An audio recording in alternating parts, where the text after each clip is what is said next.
안녕하세요. 이투스 사회탐구 강사 양호승입니다. 자, 여러분들 오늘 시험 보느라 정말 고생 많았습니다. 선생님 그러면 지금부터 해서 2025학년도 3월 고3 전국연합학력평가 정치합업 해설 강의 1번부터 20번 전문항답 해설 한번 해드려 보도록 할게요.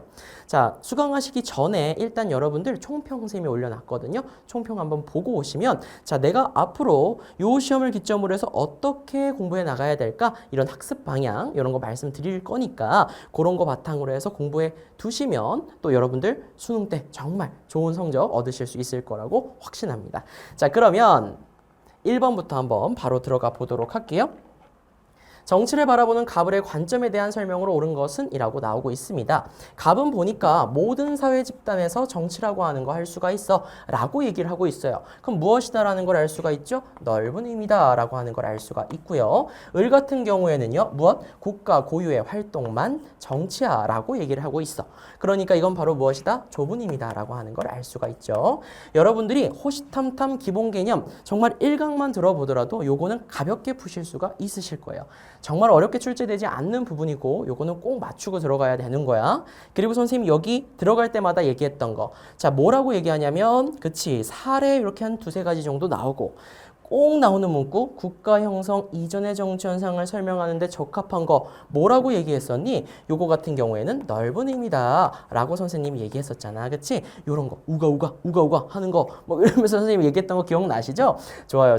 자, 그래가지고 요런 거 넓은 의미다 생각을 해두시면 된다고 말씀을 드렸습니다. 요런 것들 여러분들이 쭉 잘 알고 계셨으면 충분히 여러분들 어렵지 않게 푸셨을 것 같아요. 내가 만약 여기서부터 혹시라도 뭔가 실수로 틀렸어. 개념 강의 꼼꼼히 다시 보시면서 여러분들이 내가 헷갈렸던 선지 요목조목 정리해 두시고 자주 반복적으로 봐주세요.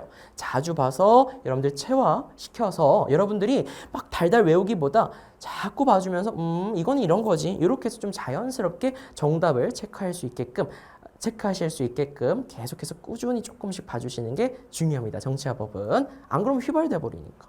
자, 보도록 할게요. 1번입니다. 갑의 관점은 의회의 입법 활동을 정치로 보지 않는다라고 나오고 있어요. 의회의 입법 활동이라고 하는 것은 그렇죠. 국가의 활동인 거야. 이거는 넓은 의미, 좁은 의미 둘 다 정치라고 보는 것이죠. 자, 그다음에 2번 같은 경우에는요. 무엇이다라고 얘기했어요? 넓은 의미에 대한 설명이다라고 말씀을 드렸습니다. 우가 국가라고 하는 것이 있기 이전에 구석기, 신석기 이럴 때 우리가 우가 하면서 정치하는 그런 모습이 있었을 거 아니야. 그런 것들에 대해서 갈등 해결하고 그런 것들에 대해서 설명할 수 있는 게 바로 무엇이다? 넓은 의미다라고 말씀드렸던 거 기억나시죠? 좋습니다. 그런데 을은 좁은 의미야. 틀렸지? 다른 사회 집단과 구분되는 국가만의 특수성을 전제로 해 국가는 우월한 존재야, 특수한 존재야 라고 얘기하는 거 좁은 의미죠. 을은 그러하다. 정답 3번이 되겠고요. 자, 소수 통치 엘리트에 의해서만 정치가 이루어진다. 소수 통치 엘리트에 의해서만 이루어진다라고 얘기하면 좁은 의미에 대한 설명이 될 것인데 을의 관점과 달리라고 얘기가 나오고 있으니까 틀렸다라는 거 알 수가 있고요. 5번, 갑을 모두 학급 회의를 통해서 봉사활동 장소를 결정하는 과정을 정치라고 본다. 이거 지금 국가의 활동 아니죠. 자, 그럼 요거 같은 경우에 요것도 정치야라고 얘기할 수 있는 건 넓은 의미예요. 자, 그런데 지금 보니까 갑을 관점 모두라고 얘기가 나오고 있으니까 틀렸다라는 거 알 수가 있죠. 정답 그래서 3번이 된다는 거.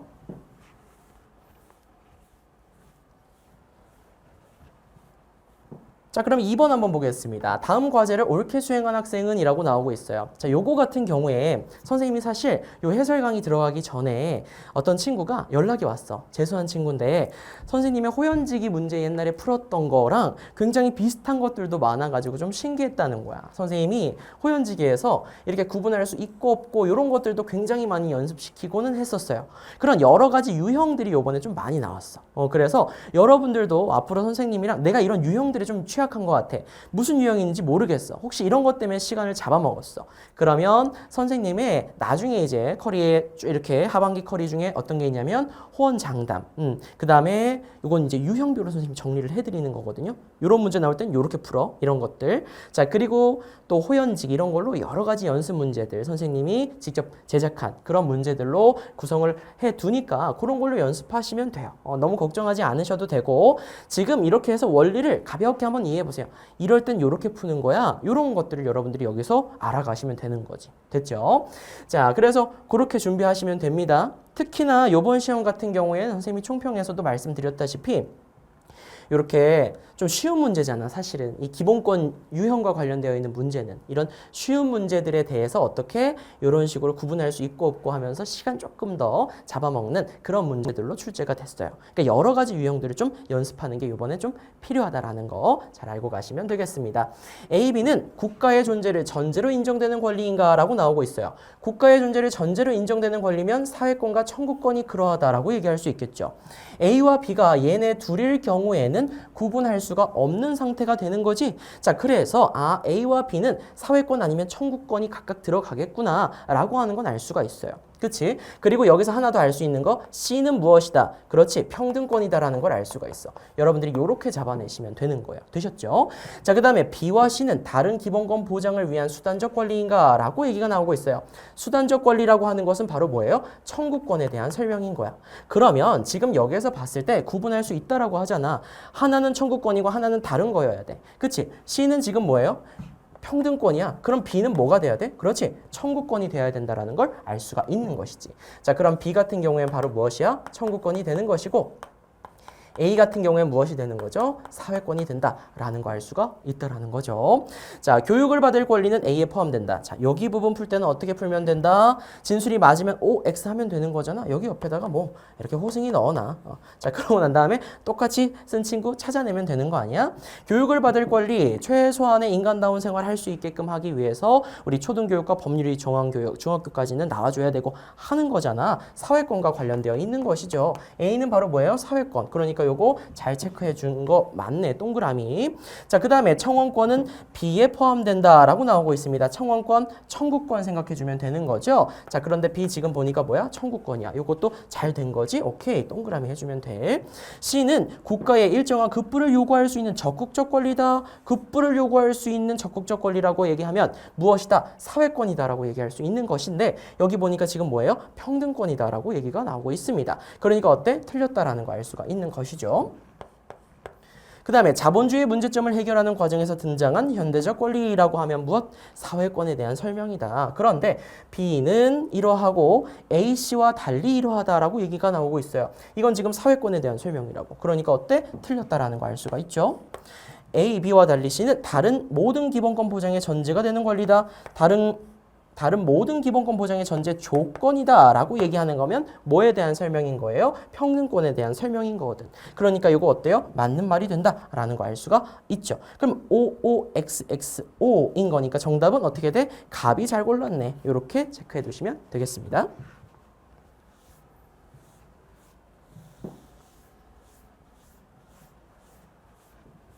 3번 볼게요. 우리나라 국가기관 ABCD에 대한 설명으로 옳은 것은 이라고 나오고 있습니다. 자, 요거 처음 공부하는 친구들은 좀 허덕이고 힘들 수 있어. 그런데 요 정도면 괜찮은 문제인 거야. 그치? 요거에서 막 제시문의 길이가 더 길어지고 그럴 수 있어. 근데 그래도 걱정하지 마. 여러분들한테 정보를 많이 주고 싶어서야. 여기 이 짧은 문장에서도요, 정보를 많이 주고 여러분들이 혹시라도 헷갈려 할까봐 A 같은 경우에도 2번 얘기해주고요. 그쵸? 그 다음에 또 어때? B 같은 경우에도 2번 얘기해주고 막 이렇단 말이야. 그러니까 여러분들 충분히 풀 수 있게끔 나오니까 여기는 기억해야 될 것들이 좀 많이 있어. 요것도 선생님이 뭐 심화 개념, 호시탐탐 심화 개념이라든지 호시탐탐 기본 개념 강의에서도 꼼꼼하게 여러 시간에 걸쳐서 설명을 해드리고 있거든요. 그런 거 바탕으로 해서 천천히 꼭꼭 씹어가면서 자주 반복적으로 들어주시면 충분히 여기 부분도 가볍게 풀어내실 수가 있어요. 그러니까 너무 걱정하지 마시고 여기 부분도 선생님이랑 같이 쭉 해나가시면 됩니다. 일단 A, B, C, D 이렇게 써두시면 되겠고요. 하나씩 무엇인지부터 찾아보자고. 자, A 같은 경우에는요. 무엇 소속하에 있는 B는 세입 세출의 결산을 매년 검사한대. 자, 그럼 보세요. 결산을 검사한대요. 그럼 이거 무엇이다 라고 하는 걸 알 수가 있는 거냐면 요걸 통해서 감사원이라는 걸 알 수가 있어. 그치? 검사를 하냐, 결산을 심사를 하냐, 요거에 따라서 우리가 국가기관을 잘 알고 계셔야 된다라고 얘기를 했잖아. 그치? 그래서 여러분들 충분히 요거는 쉽게 맞추시지 않았을까 싶어. 자, 이거 누구 소속하에 있는 거지? 라고 하면 이거 뭐예요? 감사원이 누구 소속하에 있어? 대통령. 그쵸? 요렇게 맞춰내시면 되는 거예요.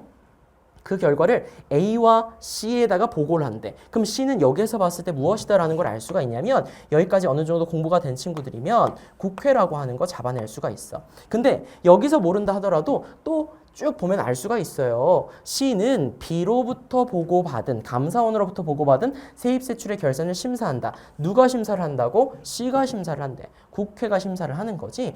요것도 선생님이 호시탐탐에서 말씀드렸던 거잖아. 그치? 또한 C는 D가 부의장인 국무회의에서, D가 부의장이래, 국무회의에서. 사실 이 국무회의도 이렇게 해서 내려면 낼 수 있었지. 그치? 자, 하여튼지 간에 여기 보게 되면 D가 부의장이래요. 그럼 D는 바로 무엇이 된다라는 거 알 수가 있어? 국무총리가 된다라는 거 알 수가 있습니다. 됐죠? 자, 그리고 C는 여기에서 이제 심의된 국가 예산안을 심의 확정한다. 국가 예산안 심의 확정하는 거 누구? 국회의 권한인 거잖아. 그래서 이렇게 해서 A, B, C, D가 뭔지 파악할 수가 있다. 이런 것들 선생님이 세세하게 다 봐드린 거야. 나 이거 혹시 한 개라도 모르는 거 있어? 호시탐탐 여러분들이 선생님이 수업을 듣고 계속 반복만 잘해줬다면 절대 안 헷갈리지. 1번 볼게요. B는 국정을 감사하거나 특정한 국정사안을 조사할 수 있다라고 나옵니다. 국정감사, 국정조사. 이거는 누구의 권한? 국회의 권한이다. 근데 감사원 나오잖아. 틀렸죠? 민주적 기본 질서에 위배된 활동을 한 정당을 시에다가 제소할 수 있다. 자, 민주적 기본 질서에 위배된 활동을 한 정당을 제소하는 거. 자, 어디에다가 제소할 수 있을 거예요? 어디에다 제소할 수 있는 거예요? 헌재에 제소할 수 있는 거지. 정부가 어디에? 헌재에 제소할 수 있는 거란 말이야. 근데 국회에다가 제소할 수 있다라고 하니까 이거 틀렸다라는 거 알 수가 있는 것이고요. 3번. A는 C의 제청을 받아 국무위원 중에서 행정각부의 장을 임명한다라고 나오고 있습니다. 요거 같은 경우에는요, 우리가 수능에서도 요거와 유사한 문구들이 있고 했잖아. 그래서 요런 부분들, 우리가 행정각부와 관련되어 있는 요 부분들은 여러분들이 또 잘 꼼꼼하게 정리해 두실 필요가 있습니다. 하여튼지 간에 보게 되면, 자, 국회의 제청을 받아 국무위원 중에서 행정각부의 장을 임명해야 대통령이? 아니죠. 자, 누구의 제청을 받아서 국무총리의 제청을 받아서 국무위원 중에서 행정각부의 장을 임명하는 것이지. 요 문구 여러분들이 좀 잘 봐두시기 바랍니다. 수능에서도 나왔던 친구니까. 자, 다음에 네 번째 4번 선지 C는 국회는 D, 국무총리의 해임을 A에 건의할 수 있다라고 나오고 있습니다. 그렇죠? 국무총리의 해임을 대통령에게 건의할 수 있죠. 이거는 작년 3월에도 그렇고 계속해서 나오고 있는 부분이니까 여러분들 꼼꼼하게 잘 봐두셔야 됩니다. 매번 강조하는 부분인 거야. 자, 그리고 국무총리뿐만 아니라 누구의 해임도 건의할 수가 있어요? 국무위원에 대한 해임도 건의할 수 있지. 이런 부분도 여러분들이 잘 염두에 두시고 공부해 두셔야 될 부분이라는 거. 5번 볼게요. D와 달리 B의 장은 C의 동의를 얻어 A가 임명한다라고 나옵니다. 선생님 이거는 도대체 어떻게 할 수가 있나요? 이거 어떻게 다 외워요? 이런 생각 들 수 있을 거야. 가볍게 여러분들 어렵지 않게 선생님이랑 연습할 수 있어.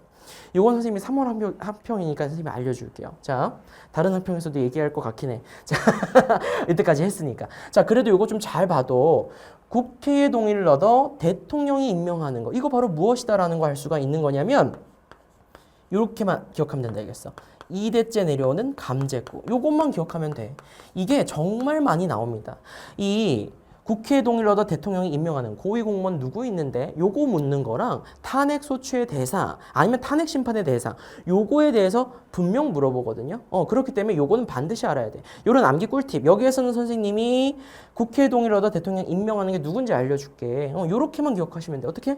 2대째 내려오는 감제구. 자, 여기서 말하는 2대, 대가 두 번 나온다는 거야. 대법원장, 대법관. 그리고 뭐 감사원장, 헌법재판소장, 그리고 국무총리. 요 친구들 같은 경우에는 국회 동의를 얻어 대통령이 임명을 한다는 거야. 자, D와 달리 국무총리와 달리 여기 있는데요. 그렇죠? 그렇기 때문에 어때요? 틀렸다라고 하는 걸 알 수가 있다라는 것이죠. 그렇죠? 비회장 감사원장이잖아. 그렇기 때문에 어때요? 요것도 국회 동의를 얻어 대통령이 임명하는 것이 맞고 모두라고 나와 있었어야 된다라는 거예요. 정답 그래서 어떻게 된다? 4번이 된다라는 거 알 수가 있겠습니다.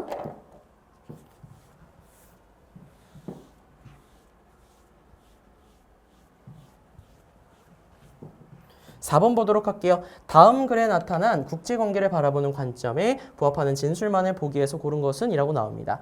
여기서 대뜸 아직 공부가 안 끝난 친구들은 이거 뭐야? 어디서 나오는 거야? 싶을 수 있어. 요거는 대단원 6단원 부분에서 나오는 거고요. 작년 3월 학평을 한번 풀어본 친구들이라면 맞아. 6단원 부분에서도 작년에 3월 학평도 보니까 나왔었어. 이런 것들 여러분들이 생각을 해두고 문제를 보셨다면 당황하지 않으셨을 것 같아요. 좋아요. 한번 보도록 하겠습니다. 국제관계를 바라보는 관점에는 뭐랑 뭐가 있어요? 현실주의와 자유주의라고 하는 것이 있죠. 그 중에 무엇인지를 생각해 두시면 되는 겁니다. 자, 국제사회에서는 개별 국가의 생존이 불확실하므로 자, 국제사회에선 그렇대. 모든 국가가 자국의 힘을 키우려고 한다. 그러나 이것이 항상 가능하지는 않으므로 일부 국가는 강대국과 동맹을 맺기도 해 라고 얘기를 합니다. 자, 그러면 지금 뭐예요? 요거 같은 경우에는 무엇과 관련되어 있다? 현실주의와 관련되어 있다라고 하는 걸 생각해 볼 수가 있는 거야. 뭘 통해서? 선생님이 동그라미 친 이런 부분들을 통해서 지금부터 설명드려 보도록 할게요. 자, 우리가 현실주의 하면 여러분들 사실 요것도 호시탐탐에 딱 한 페이지만 보면 여러분들 바로 알 수가 있는 거야. 거기 보게 되면 선생님이 현실주의와 자유주의를 표로 이렇게 구성을 해놨죠. 그중에 현실주의 같은 경우에는 홉스를 좀 같이 떠올려 주시면 좋겠다라고 말씀을 드렸어요. 자, 홉스, 사회계약론자거든. 홉스 같은 경우에는 뭐라고 얘기했냐면 인간의 본성이 어떻다? 그렇지. 인간은 이기적이야. 이런 존재라고 얘기를 하죠.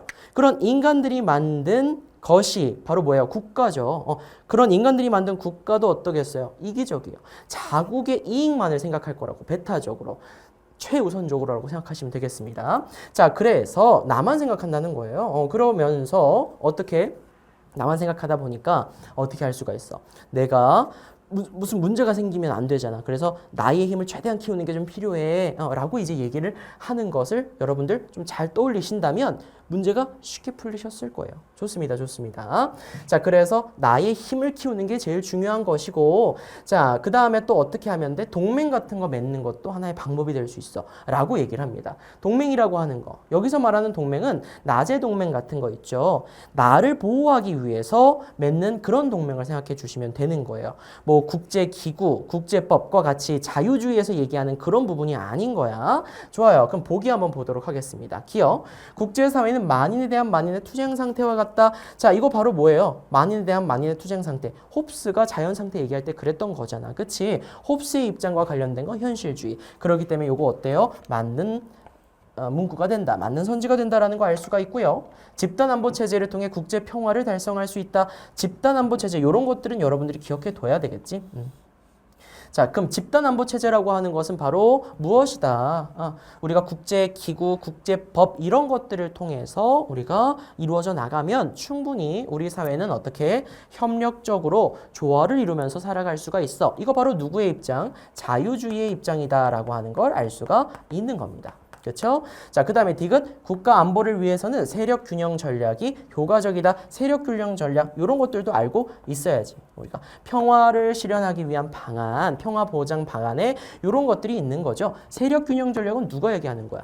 힘의 우위 상태, 그렇죠? 힘의 균형을 이루는 게 중요해라고 얘기하는 거 현실주의의 입장이니까 이거 맞는 말이 된다는 거지. 보편적인 선을 기반으로 해서 국가 간 협력이 가능해. 이건 자유주의인 거고. 정답은 그래서 어떻게 된다? 기억 디귿해서 2번이 답이 된다라는 거예요. 됐죠?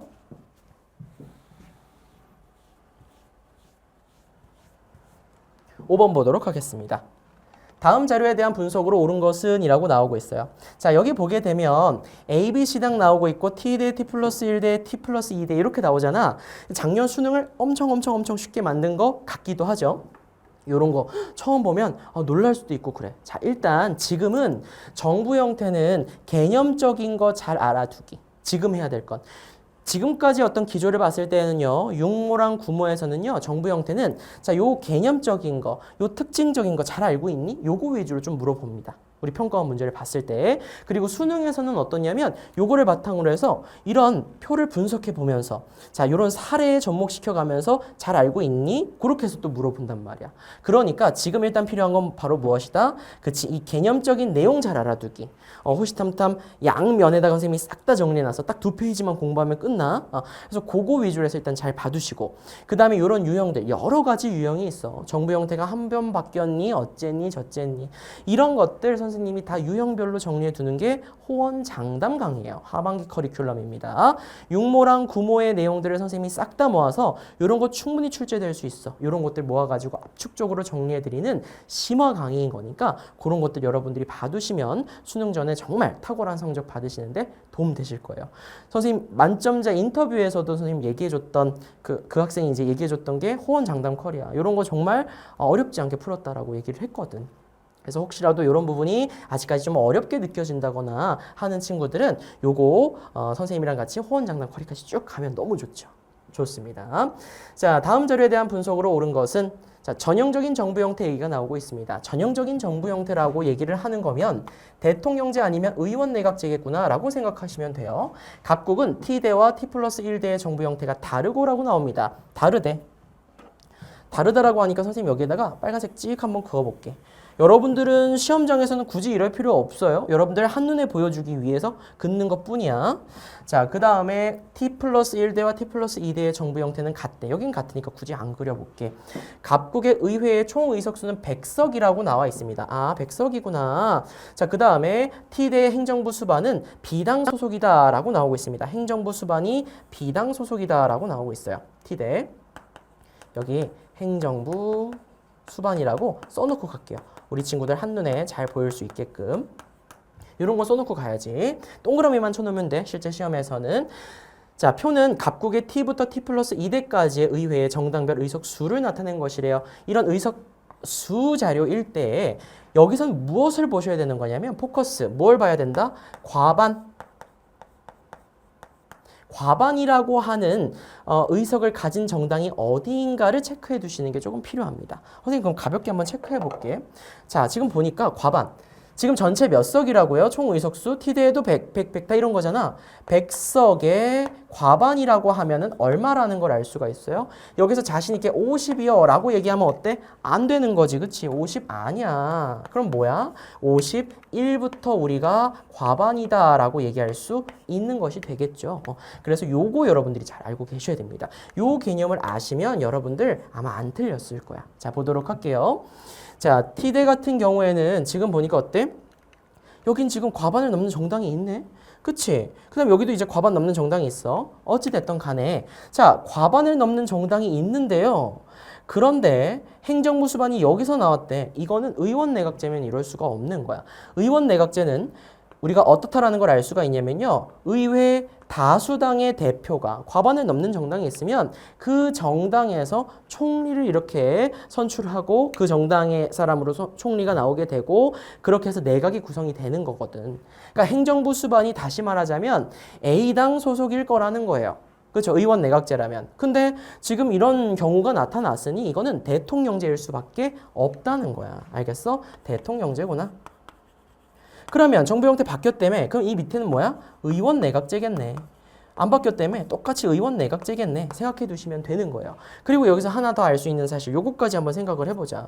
여긴 지금 어때? 과반 넘는 정당이 있지. 그럼 여기 같은 경우에 무엇이 된다? T+1대 행정부 수반은 비당 소속이겠네 라고 하는 것도 생각을 해볼 수가 있다는 거예요.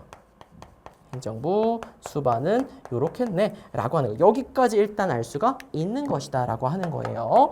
자, 1번 T대에는 연립내각이 구성된다 라고 나오고 있습니다. T대 같은 경우에는 연립내각. 자, 연립내각이라고 하는 표현은 어디서 쓰는 거지? 의원 내각제에서 쓰는 표현인 거야. 근데 T대는 뭐라고요? 대통령제라고요. 그러니까 어때 이거? 틀린 문구가 된다라는 거 알 수가 있죠. 자, 그 다음에 2번 T+1대에는 행정부 수반이 의회 해상권을 가진다. 의회 해상권이라고 하는 건 어디서 의 특징인 거야? 의원 내각제의 특징. 이런 게 바로바로 나와줘야 돼서 여러분들이 개념적인 거 잘 기억해 두라고 말씀드리는 거예요. T+1대 같은 경우에는 어떤데? 의원 내각제잖아. 그치? 자, 그러니까 우리가 어떻다? 행정부 수반이 의회 해상권 가진다? 맞는 말이 된다는 거지? 정답 2번.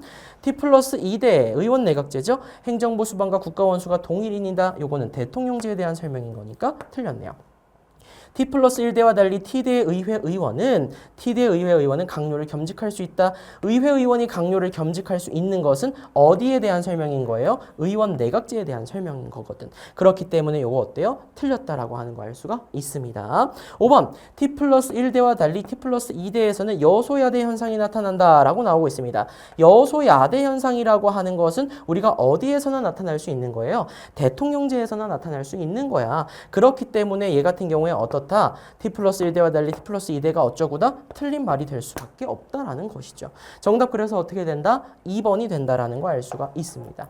여기에서 지금 여러분들이 이런 문구들 충분히 수능에서도 나와줬던 친구들이고요. 여러분들이 여기에서 개념을 일단 여러분들이 막 헷갈리고 혼동이 돼버리면 여러분들이 요 분석해서 자꾸 어떻게 될 수가 있냐면 그냥 이 자료만 보고 이거 이럴 것 같은데 저럴 것 같은데 이럴 수가 있어. 특히나 하나만 더 얘기하자면 자 법률안 뭐 제출이라든지 법률안 거부권이라든지 이런 부분이 나올 때 여러분들 법률안 제출, 법률안 거부, 법률안 제출이라고 하는 거 정부가 법률안을 제출할 수 있어 이런 건 어디의 특징인 거냐면 의원 내각제가 이렇게 뭐 얘기할 수가 있는 부분인 거야. 그치? 그런데 우리가 법률안 제출이라고 하는 거 대통령제에서 법률안 제출하고 이런 얘기가 나온다. 전형적인 전무 형태에선 요거는 틀린 설명이 될 수밖에 없는 거예요. 그렇기 때문에 이런 거 근데 자료만 보고 이거 그럴 수 있지 이런 식으로 얘기할 수 있단 말이야. 그럼 틀렸다라고 하는 거. 그리고 법률안 거부권이라고 하는 건 어디서 쓸 수 있는 거야? 대통령제. 근데 의원 내각제에서 법률안 거부 이런 얘기 나오면 이것도 틀린 문구가 되는 거거든. 그러니까 이런 것들은 여러분들이 이것만 바로 보면 이게 다 틀렸다라고 볼 수도 있겠다. 그게 아니라 어떻다라는 거야? 어떤 정부 형태에서 어떤 문구로 나오느냐에 따라서 맞고 틀리고가 될 수가 있으니까 잘 유념해서 보시라는 거예요. 그러니까 개념을 먼저 잘 알고 있어야지. 알겠지?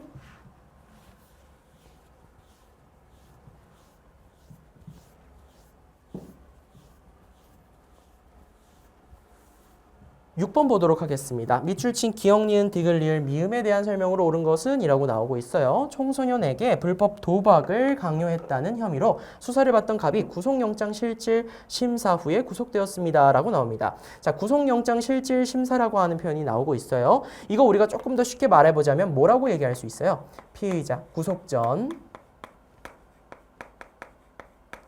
피의자 신문제도다라고 하는 걸 알 수가 있는 거죠. 1번 기역과 달리 니은은 이라고 나와 있으니까 니은도 한번 봅시다. 답은 구속적부 심사라고 나오고 있어요. 내가 지금 구속이 됐는데 이 구속이라고 하는 것이 정말 필요한 것이니 적합한 것이야 이런 것들에 대해서 심사를 청구하는 그런 부분인 거죠. 기역과 달리 니은은 검사의 권한이다 라고 나오고 있습니다. 자, 니은 같은 경우에 구속적부 심사 이거 법원에다가 청구하는 거지 근데 검사의 권한이다 라고 지금 얘기가 나오고 있으니까 이거 어때요? 틀렸다라고 하는 거 알 수가 있습니다. 그쵸? 구속적부 심사 누가 얘기하는 거야? 내가 지금 구속당한 사람이 어떻게 할 수가 있는 거야? 피의자라고 얘기하면 되겠죠? 나 지금 이거 적합한 거 맞아? 이렇게 하고 법원에다가 청구할 수 있는 거지. 구속영장 실질심사라고 하는 것은 어때요? 얘 같은 경우에는 자 구속을 시킬 거야. 그러면 그 전에 어떻게 판사가 구속영장 실질심사는 반드시 해야 되는 부분인 거거든. 그렇기 때문에 이거 틀린 문구다라고 하는 거 알 수가 있고요. 2번 니은은 피의자의 가석방을 결정하는 절차다라고 나오고 있는데 가석방이라고 하는 건 뭐예요? 그치? 수용자가 형기 만료 전에 이렇게 나오게 되는 걸 얘기하는 거예요. 그렇죠? 자 그러면 어떻게 유죄 무죄 이런 것들을 가지고 유죄 판단이 나와가지고 징역살이를 하고 있는 그런 사람이 어떻게 될 수 있는 거야? 형기 만료 전에 얘가 정말 어때? 뉘우친 그런 느낌이 보여. 그래서 정말 그 행상이 좀 양호한 것 같아. 그러면 이제 내보내는 게 가석방인 것인데 피의자의 가석방을 결정하는 게 지금 뭐래요? 구속 적부심사다라고 얘기 나와 있으니까 틀린 문구다라는 거 알 수가 있는 거죠. 3번 디귿 이전에 갑은 변호인의 조력을 받을 수 없다라고 나오는데 기소라고 하는 문구가 지금 보여지고 있죠. 기소라고 하는 단계에서도 우리가 기소된 이후래요. 기소 이전. 자, 기소 이전과 이후를 여러분들이 좀 아시는 게 필요한데 우리가 기소라고 하는 걸 하기 이렇게 좀 표현을 해볼게. 이 전은 우리가 뭐라고 얘기하냐면 수사 단계다라고 얘기하고요. 기소된 이후의 단계를 공판 단계다라고 얘기를 해요. 수사부터 공판에 이르기까지 우리는 변호인의 조력을 받을 권리라고 하는 것이 있어요. 근데 받을 수 없다. 지금 디귿이 기소인 거잖아. 기소 이전에 받을 수 없다라고 하니까 틀렸다라는 거 알 수가 있는 것이지. 4번 리을로 인해 징역 1년에 집행유예 2년을 선고하였습니다. 자, 그러면 어때요? 집행유예 2년을 이제 살게 되겠구나. 집행유예 2년이구나. 봐주겠다는 거예요. 2년 동안. 근데 이게 봐준다고 얘기했던 거지. 이거를 가지고 우리가 무죄다 이렇게 얘기할 수는 없는 거죠. 이거는 하나의 무엇인 거예요? 그렇죠? 유죄 선고라고 보시면 되는 겁니다. 자, 그럼 리을로 인해 갑은 형사보상을 청구할 수 있다라고 하는데 안 되죠. 형사보상을 받으려면 어떻게 해야 돼? 그치? 내가 무죄와 관련되어 있는 어떤 판결이 확정되거나 이런 부분이 나타나 줘야 된단 말이야. 그리고 구속된 적이 있어줘야 된단 말이야. 이런 두 가지 요건이 필요한데 지금 보니까 어때요? 구속된 적은 있어요. 구속된 적이 있으면 돼. 자, 그러고 지금 보니까 어때? 집행유예를 받았으니 요건 지금 무죄에 해당하는 부분이 아닌 거거든. 청구할 수 없는 것이 된다. 이런 거 여러분들이 헷갈렸을 수 있어. 잘 기억해 두세요. 이런 것도 마찬가지야. 꼼꼼하게 알아야 되는 거지. 미음에 따른 재판 중 갑에게 무죄 추정의 원칙이 적용된다라고 나오고 있습니다. 항소를 했대요. 그렇죠? 하겠다는 입장입니다라고 나오네. 자, 그러면 항소에 따라서 아직 우리가 판결이 확정되지 않았다라는 거거든. 판결이 확정될 때까지는 우리가 무죄 추정의 원칙이 적용되거든요. 그러니까 이 재판 중에 무죄 추정의 원칙 적용되는 거죠. 정답 그래서 어떻게 된다? 5번이 된다는 거예요. 2, 3, 4, 5 사실 1번까지도 다 너무나도 꼼꼼히 봐둘 만한 선지들이니까 잘 봐두시면 좋겠습니다.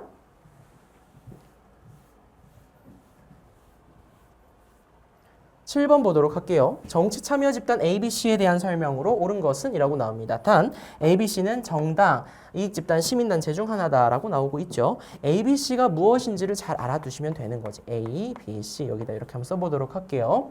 자, 지금 보니까 지역 소상 공인들의 이익을 대변하는 A는 이라고 나오고 있습니다. 그러면 무엇이다 라는 걸 우리가 알 수가 있어요. 이익 집단이다 라는 걸 알 수가 있죠. 자, 그 다음에 환경 관련 규제의 완화를 요구하고 있다. 반면 환경 보호를 목적으로 설립된 B는 이라고 얘기를 해주고 있으니까 B는 시민단체다 라는 거 우리가 알 수가 있습니다. 공익을 추구하는 친구죠. 자, 그리고 밑에 보니까 C는 AB의 요구를 고려해서 다음 지방선거에서 지역 개발 관련 공약을 제시하고 있다 라고 얘기하고 있으니까 이런 건 정당이 이런 것들을 할 수 있다라고 볼 수가 있겠죠. 자, 그럼 무엇인지 알았으니까 한번 살펴보도록 하겠습니다. 이것도 전형적으로 쉽게 나오는 문제니까 요거 반드시 맞춰줘야 되는 거야. 요것도 선생님이 한 페이지, 사실 반 페이지지. 반 페이지만 잘 정리하면 다 맞출 수 있어. 1번 볼게요. C는 행정부와 의회를 매개하는 역할을 수행한다라고 나옵니다. 자, 요거 누구의 역할인 거야? 그치, 얘 같은 경우엔 정당의 역할이 되는 거죠. 그래서 7번의 답 어떻게 된다? 1번이 된다라는 거 알 수가 있습니다. 자, 그 다음 당정협의회 이런 것들을 통해서 좀 이렇게 진행을 하고 있죠. 매개 같은 역할을 하죠. 2번, A와 달리 B는 자신의 활동에 대해서 정치적 책임을 진다. 자신의 활동에 대해 정치적 책임을 지는 것은 정당에 대한 설명인 거예요. 자, 그 다음에 3번, C와 달리 A, B는 정치 사회화 기능을 담당한다. 이런 거 가져가셔야지. 달리가 아니라 무엇이다? 모두가 된다. 정치 사회화 기능. 우리가 이런 것들, 뭐 뉴스라든지 이런 걸 보면서 얘네들이 하는 활동을 가지고 우리가 정치에 대해서 알아가고 배워나가는 게 있거든. 그런 사회화 기능 담당하는 거 다 그렇다. 그치? 자, 4번. A, B와 달리 C는 대의민주주의의 한계를 보완한다. 대의민주주의의 한계를 보완한다라는 표현으로 요즘 출제가 참 상당히 많이 잘 되고 있습니다. 이익집단이라든지 시민단체가 이러하다라고 기억을 해두시면 됩니다. 자, 그리고 자, 5번. B, C와 달리 A는 사익보다 공익을 우선시한다라고 나오고 있습니다. A 같은 경우에는 이익집단이에요. 이익집단은 뭐? 특수이익. 그쵸? 특수이익, 자기 집단의 특수이익을 추구하는 그런 친구란 말이야. 자, 그리고 B, C 얘네들은 어때요? 공익을 추구하는 친구들인 거고 그렇기 때문에 이것도 틀린 선지라는 거 알 수가 있는 것이죠. 정답 그래서 1번이라는 거.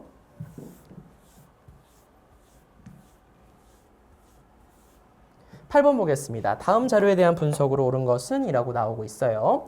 자, 보니까 형법 동그라미 조항에 따라 기소가 되어서 1심 법원에서 징역형을 선고받았다. 갑은 항소심 계속 중 해당 조항에 대해서 A에다가 위헌법률 심판 제청 신청을 했대요. 그러면 일단 A는 무엇이다라는 건 알 수 있어. 그치? 법원이라는 거 알 수가 있어. 자, 그런데 법원은 법원인데 무슨 법원? 항소심 계속 중 어쩌구라고 얘기가 나오고 있으니까 무엇이다? 2심 항소심 법원이다 라는 것을 우리가 알 수가 있는 것이죠.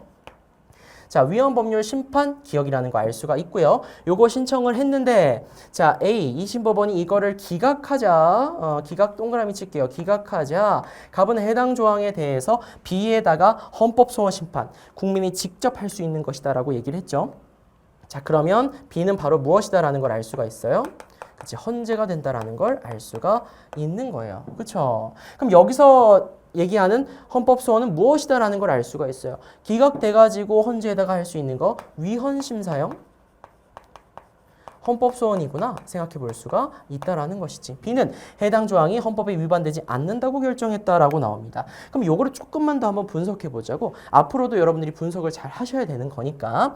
얘 같은 경우에 보게 되면 위헌법률 심판 제청 신청을 했대요. 야, 지금 이거 보니까 이 법률이 지금 나는 문제가 있는 것 같아. 헌법에 위반되는 것 같은데 이렇게 해가지고 신청을 했는데 기각됐대. 문제 없어. 이 법률 문제 없어 라고 얘기한 거죠. 자, 그 다음에 헌재에서도 어때요? 이 법률 지금 어때? 봐봐. 이렇게 얘기를 했더니 헌재가 해당 조항이 헌법에 위반되지 않아. 이거 문제 없는데? 라고 얘기를 한 거예요. 아시겠죠? 뭘 판단했는지를 잘 생각해 두시면 좋겠습니다. 1번, 니은은 권리구제형 헌법소원이다. 틀렸다라는 거 우리가 알 수가 있고요. 2번, A는 직권으로 B에다가 기억을 제청할 수 있다라고 나옵니다.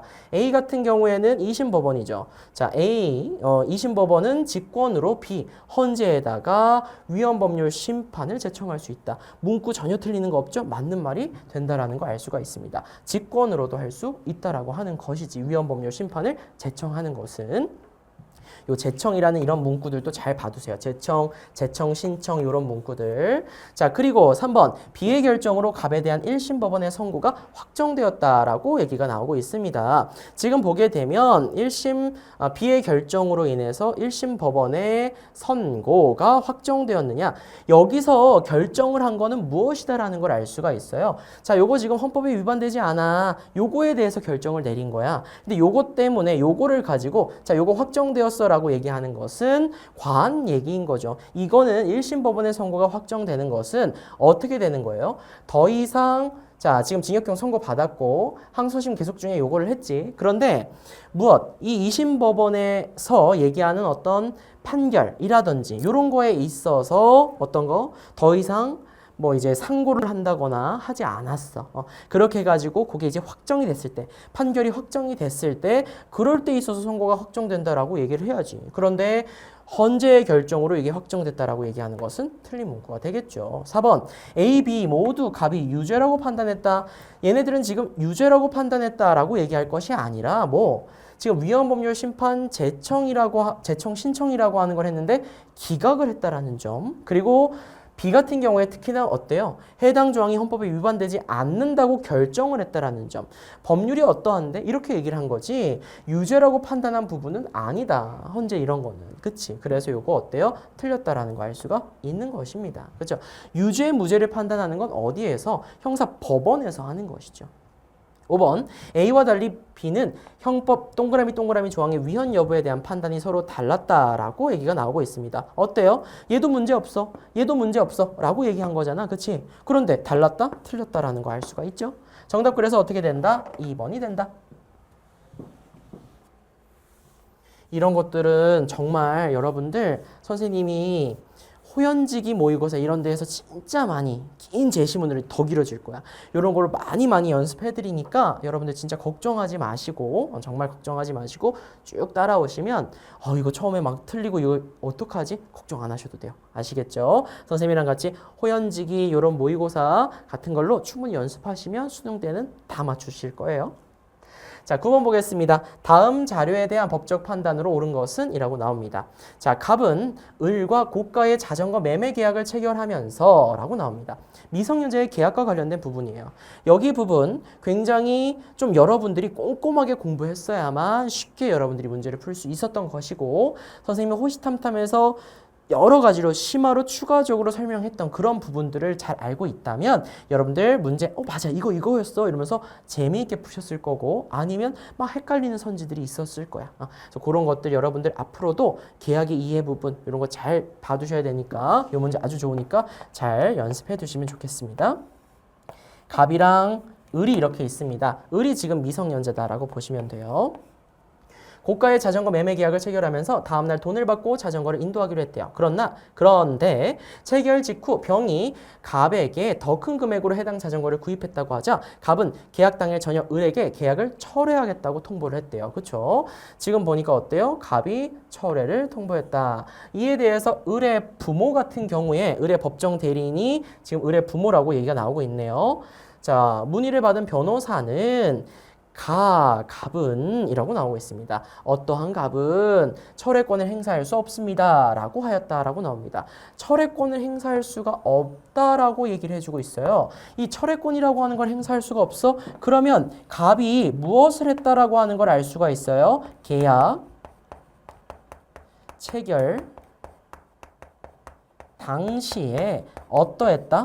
을이 미성년자임을 알았다는 거야.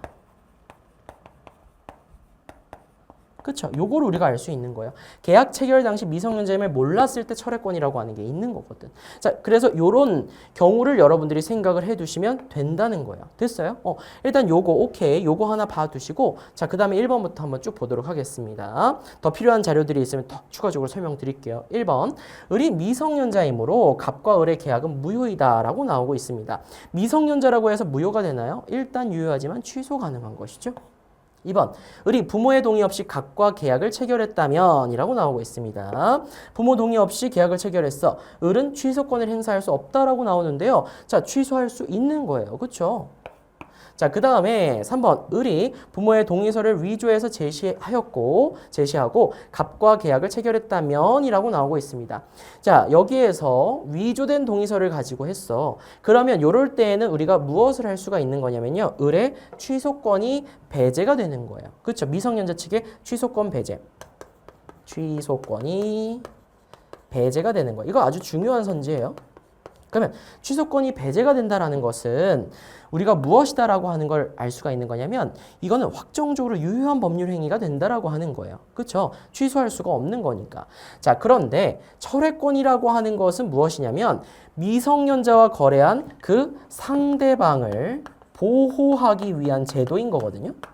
그치? 그런데 이 보호하는 이유가 뭐예요? 언제든지 막 취소할 수 있고 그러니까 불안하니까 그런 건데 확정적으로 유효한 법률 행위잖아. 그치? 근데 요거에 대해서 철회권을 행사한다? 그러면 틀린 문구가 된다라는 것이죠. 철회권 행사할 수 없는 것이지. 확정적으로 유효한 법률 행위인데 자, 얘 같은 경우에 뭐 일단 유효하지만 취소 가능한 그런 상황에서 계약 체결 당시 미성년자임을 몰랐을 때 철회권이라고 하는 게 상대방이 있는 것인데 자, 요 경우가 아니라고 할지라도 을이 부모의 동의서를 위조해서 제시하고 갑과의 계약을 체결했다면 자, 그랬을 땐 취소권이 배제가 된다. 미성년자 측에. 그럼 그랬을 때 갑은 철회권 행사할 수 없다라고 하는 거예요. 요 개념 잘 알고 계셔야 됩니다.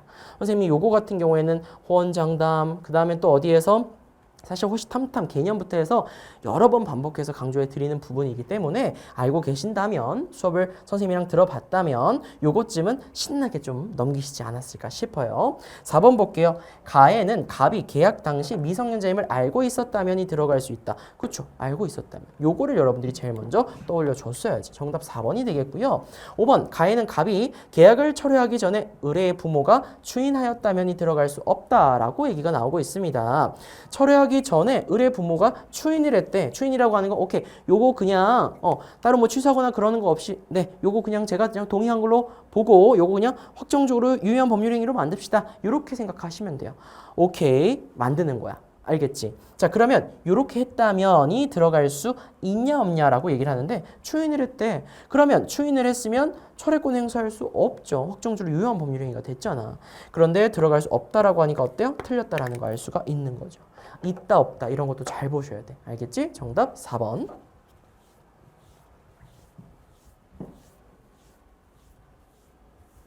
10번 보겠습니다. 다음 자료에 대한 옳은 분석 및 추론만을 보기 위해서 고른 것은 이라고 나오고 있어요.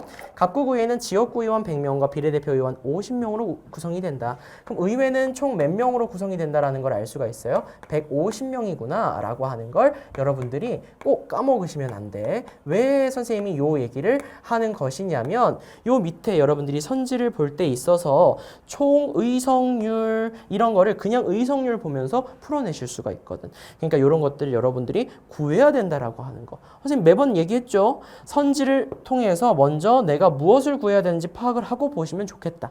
오케이. 자, 그 다음에 얘 같은 경우에 또 보니까 어떻다라는 걸 알 수가 있냐면 보기 보시면 알겠지만 작년 수능과 같이 어떤 개념적인 것도 잘 알고 있는가 이런 것도 묻고 있다라는 거 니은 같은 데 보면 이런 거 우리가 알 수가 있습니다. 그러니까 수능의 기조 이런 것들을 반영해서 철저하게 분석하시고 접근했다면 잘 푸셨을 거야. 그치? 앞으로도 선생님이랑 그런 거 작업하면 충분히 잘 할 수 있어. 지역구 의원은 선거구마다 다 득표 순으로 자 득표를 많이 한 순서대로 해서 상위 후보자 2명이 당선되며 라고 나오고 있습니다. 그럼 여기서 여러분들은 정보를 아셔야 돼. 무슨 정보를 아셔야 되는 거냐면 지역구 100명을 뽑는데요. 근데 지금 한 선거구에서 2명을 뽑는다라고 얘기하죠. 한 선거구에서 1명 뽑는 게 소선거구제. 한 선거구에서 2명 뽑는 거면 중대선거구제겠구나 라고 하는 걸 알 수가 있어요. 그러니까 무슨 선거구제? 중대선거구제구나. 그리고 다득표 순이다라고 얘기하니까 무엇이다? 얘 같은 경우에는 우리가 어떻게 뽑고 있는 거예요? 상대다수제구나. 근데 상대다수제라고 하는 거 일단 여기다 써볼게요. 상대다수제. 그런데 지금 보세요. 기억 보세요. 지역구 의원 선거에서 절대다수제를 채택하고 있다. 그럼 어때? 틀렸다라는 거 알 수가 있는 거야. 그치? 상대다수제. 자, 그러면 단순다수제라고도 하는 겁니다. 자, 각 정당은 선거구별로 한 명의 후보자만 공천한다. 너무 다행이에요. 그렇죠? 그러면 그냥 가볍게 원래 보던 대로 보면 되는 거야. 요것도 어떻게 되느냐에 따라서 이게 뭐 2명 공천하냐 이런 거에 따라서 틀릴 수가 있거든. 그런 연습도 호언장담에서 자 그리고 또 어디에서 선생님이 호신술 이런 거에서 또 다 말씀드릴 테니까 걱정하지 않으셔도 됩니다. 비례대표 의석은요. 각 정당이 얻은 득표율에 비례해서 각 정당에 배분된다. 우리가 다 알고 있는 방식. 유권자는 지역구 의원 선출을 위해 후보자의 한 표, 비례대표 의원 선출을 위해 정당이 한 표를 행사한다. 표는 최근 갑국의 의회의원 선거 결과이다 라고 나와 있습니다. 기억은 봤고요. 니은 보니까 갑국의 의회의원 선거제도는 과반 의석을 확보한 정당이 나타날 수 있는 제도다라고 나옵니다. 자, 보도록 할게요. 과반 의석 확보할 수 있는가? 표는 조금 이따 볼게요. 과반 의석 확보할 수 있을까? 생각을 해보자는 거야. 이 제도 자체에 대해서 잘 알고 있니? 물어보는 거예요. 그럼 일단 무엇이다? 중선거구제다라고 하는 거. 중선거구제 상대다수제다라고 하는 걸 알 수가 있지. 그러면 지금 이 지역구 선거에서 지역구 지금 몇 개가 있다고요? 50개의 선거구가 있다라고 하는 거. 그러면 지금 선거구별로 한 명의 후보자만 공천을 한다며. 그럼 선생님 여기다 한번 써볼게. 1선거구, 2선거구 이렇게 해가지고 50개의 선거구가 있을 거 아니야. 그리고 정당은 어떻게 있어? A, B, C, D 이런 정당들이 있어. 그러면 제1선거구에서 예를 드는 거예요. 지금 A당이 무조건 당선이 됐고요. 그 다음에 뭐 B, 아니면 뭐 C 이런 식으로 해가지고 당선이 됐다고 쳐볼게. 자, 이렇게 해가지고 뭐 여기 이렇게 당선이 된 거야. 이 선거구에서도 A는 무조건 다 당선시켜 볼게요. 쭉. 그쵸? 한 명의 후보자만 공천하니까 A1, A2 뭐 2명이 나오거나 할 수는 없는 거지. 한 선거구에서. 자, 이렇게 해가지고 뭐 또 뭐 이렇게 뽑혔다고 한번 쳐보도록 할게요. 여기 이제 두 번째로 뽑히는 경우도 한번 생각해 보자고. 뭐 이런 식으로 해가지고 또 어때? 뭐 이렇게. 네. D도 하나 줘야지. 자, 이런 식으로 해서 뽑았다고 쳐볼게. 그러면 A는 쭉 다 뽑히지? 다 뽑히면 최대 몇 석을 가져갈 수 있어요? 지역구에서? 그렇지. 50석을 가져갈 수가 있어. 지역구에서 50석을 가져가게 되고요. 자, 그 다음에 또 무엇을 알 수가 있냐면 비례대표에서 한번 가정을 해보자는 거야. 비례대표 전부 다 A당만 지지했다고 쳐보도록 할게요. 전부 다 A당만 뽑았다고 쳐볼게. 자, 그래 가지고 어떻게 50 어떻게 되는 거예요? 50표를 또 얻게 됐다고 쳐볼게요. 50석을 이렇게 얻게 됐다고 쳐볼게요. 자, 그러면 갑국의 의회 선거제도는 과반 의석을 확보한 정당이 나타날 수 있는 것이냐라고 얘기하고 있는데 이거 다 합치면 몇 석 가져갈 수 있는 거예요? 한 정당이 100석을 가져갈 수 있죠. 그치? 그러면 전체 지금 몇 석이야? 150석 중에 100석까지도 가져갈 수도 있잖아. 그럼 이거 과반 넘는 거죠. 이 과반에 대한 개념은 계속 나와요. 요거 때문에 여러분들 헷갈리시면 안 돼. 그치? 그러니까 반을 넘겼느냐? 예, 반 넘길 수 있다라고 하는 거 알 수가 있는 것이죠. 자, 그 다음 D급 보겠습니다. 지역구 의원 선거에서 동일 선거군의 당선자 간 표의 등가성 문제가 나타날 수 없다라고 나오고 있는데 당선자가 몇 명인데 여러 명이잖아. 그치? 한 선거구에서 2명 뽑고 이런 식으로 한다며. 그쵸? 여기 있다. 그러니까 등가성 문제가 나타날 수 있는 것인데 없다라고 하니까 틀렸다라는 거 알 수가 있는 겁니다. 리을 보도록 할게요. 비례대표 의원 선거의 득표율보다 총의석률이 높은 정당은 그럼 총의석률을 구해봐야 되겠지. 자, 쭉 이렇게 정보 전달해주고 있으면서요. 선생님 여기에다가 총의석률 한번 써볼게. 총 의석률을 보려면 일단 무엇을 봐야 돼요? 지금 우리가 지금 다 비율 자료만 나와 있으니까 수 자료를 좀 만들어 주어 보자. 이렇게 얘기를 해보도록 할게요. 지역구 의원 선거 요거 같은 경우에 지금 전체 몇 자리인 거예요? 전체 100자리를 가지고 얘기를 하는 거니까 100자리 중에서 지금 보니까 어때요? 의석 몇 석을 가져가는데 지금 보니까 45%를 가져가면 돼. 100% 중에 45%를 가져가면 돼. 요거 얘기하는 거잖아. 그치? 자, 그러면 몇 석을 가져갔다고 보면 돼요? 45석을 가져갔다고 보셔도 되는 거예요. 여기서는 의석률 자료가 곧 의석수 자료랑 같다라고 보셔도 된다는 거지. 100을 기준으로 얘기를 하는 거니까. 그치? 우리가 지금 이거는 100분율인 거잖아요. 그쵸? 그러니까 똑같다라고 얘기를 하는 거야. 자, 그 다음에 비례대표 의원 선거 같은 경우에는 이거 지금 의석률인데 이거는 어떻게 해서 이 값들이 나온 거야? 자, 이것도 한번 다시 한번 얘기해보자. 혹시라도 이게 무슨 말이지 싶은 친구들이 있을까 봐. 자, 얘 같은 경우에는 어떻게 얘기하는 거냐면 지역구 의원 자리 100자리 중에서 A가 몇 자리인지는 안 알려줬어요. 자, 그런데 요거에다가 의석률 자료래. 100을 이렇게 했더니 얼마가 나왔대요? 45%입니다. 라고 하는 걸 얘기해 주는 거야. 자, 그럼 어떻게 되는 거야? 요거 이렇게 지워서 여기 45겠구나 라고 하는 걸 알 수 있으니까 수자료 알 수 있다는 거야. 여기도 그러면 이런 식으로 우리가 계산해 보면 되는 거죠. 전체 비례대표 50자리란 말이야. 그 중에서 몰라. 자리 몰라. 그런데 의석률 자료라며 100 이렇게 해봐. 그랬더니 얼마가 나온대? 30%가 나온다는 거야. 그럼 어떻게 된다라는 걸 알 수가 있어요? 그렇지. 2를 곱했더니 30이 된대. 자, 그러면 의석수는 얼마가 된다라는 걸 알 수가 있어? 그렇지. 15가 된다라는 걸 알 수 있어. 절반 해주면 되겠네. 얘는 20이 되는 것이고요. 그 다음에 얘 같은 경우에는 10이 되는 것이고요. 얘 같은 경우에는 5가 된다라는 걸 알 수가 있습니다. 자, 그러면 우리가 의석 A당 몇 석 가져가고 B당 몇 석 가져가고 요거 한번 따져보자는 거야. 전체 자리.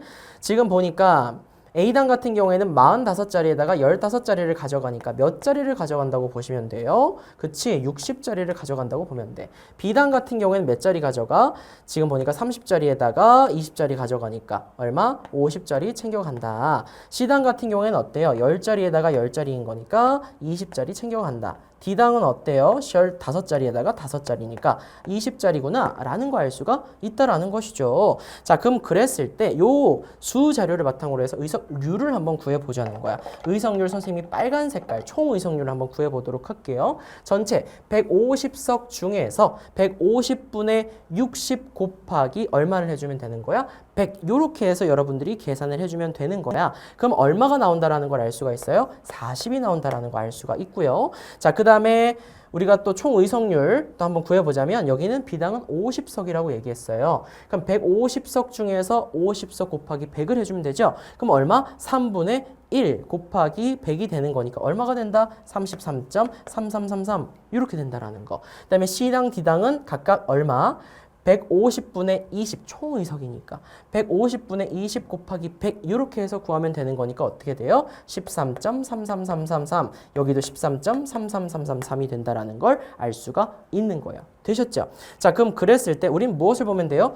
득표율과 의석률을 파악해 보면 되는 거야. 자, 지금 보자는 거지. 득표율, 어떤 득표율? 비례대표 득표율을 봐야 되는 거지. 비례대표 득표율이랑 무엇을 본다? 총의석률. 요거 두 개 비교를 해보라는 거예요. 비교를 해봤더니 어떻다? 그렇지. A당 같은 경우에는 총의석률이 더 크구나 라고 하는 거 알 수가 있는 거예요. 자, 그 다음에 B당은 또 어떤데? B당 보니까 득표율이랑 비례대표 득표율이야. 그 다음에 총의석률. 요거를 봤더니 어때? 아, 얘 같은 경우에는 비례대표 득표율이 더 크네. 여기도 한번 보자. 13.3이고요. 그 다음에 여기 20이죠. 아, 비례대표 득표율이 더 크네. 여기 볼게요. 10. 그 다음에 여기 13.3. 13.3이 더 크잖아. 그러면 어때요? 총의석률이 더 크다라고 하는 걸 알 수가 있는 거죠. 자, 그렇기 때문에 어떻다? 총의석률이 더 큰 정당은 어디다라고 하는 걸 알 수가 있는 거냐면 요거 같은 경우에는 어디가 된다? D당이 되죠. 요거 선생님이 요거 우리가 실제 시험지를 보게 되면 D당이라는 거 알 수가 있습니다. 그래서 이것도 맞는 말이 돼서 어떻게 된다? A당, D당 요거 맞는 말이 돼서 정답은 니은, 리을 해서 4번이 정답이 된다라는 거예요. 되셨죠? 좋습니다.